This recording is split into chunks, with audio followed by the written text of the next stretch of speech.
Odličan rezultat i odlična predstava u prvoj utakmici trećega kola Kupa EHF, pobjeda protiv Rumunjske Turde, velikih 15 razlike.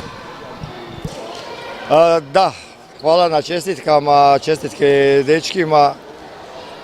Mislim da smo ju dobrano zaslužili, da je ovaj rezultat plod ovoga rada svih ovih mjeseci.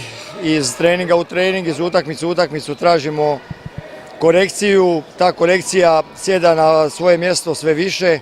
Danas je u jednom velikom dijelu, stvarno velikom dijelu je sjelo sve na svoje mjesto, ono kako smo se dogovorili, ono kako radimo.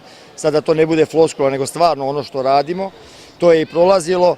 Naravno da mora biti koja greška, bilo bi, ne znam, niko ne može savršeno odigrati, ali ovo je bilo stvarno na jednom vrlo visokom nivou.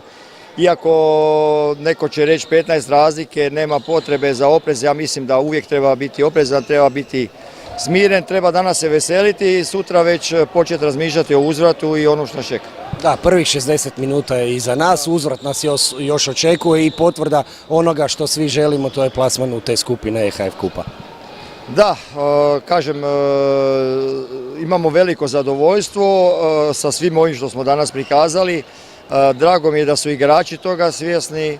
Danas je bilo nekih reakcija na klupi koji mi se sviđaju, da su i dečki sudjelovali i razmišljali o tome koji je rezultat, šta je primit manje, šta je više. To su izvanredne stvari, to znači da su aktivno unutri, da su bili potpuno rasterećeni. Sviđa mi se da nisu bili opterećeni, da nisu bili u grču.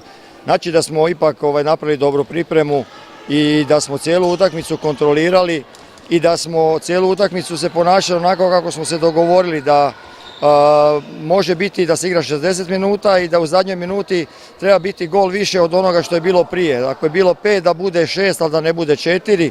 I mislim da je ovo i bio najveći rezultat utakmice. Tako je, još jedan veliki plus, veliki dobitak, puna dvorana i odlična atmosfera.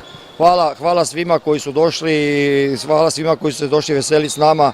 Drago mi je, mislim da su bili zadovoljni, a u krajnjoj liniji to su i pokazali pljeskom i zajedno možemo puno i nadam se da ćemo još se zajedno i veseliti i u perspektivi i u budućim utakmicama.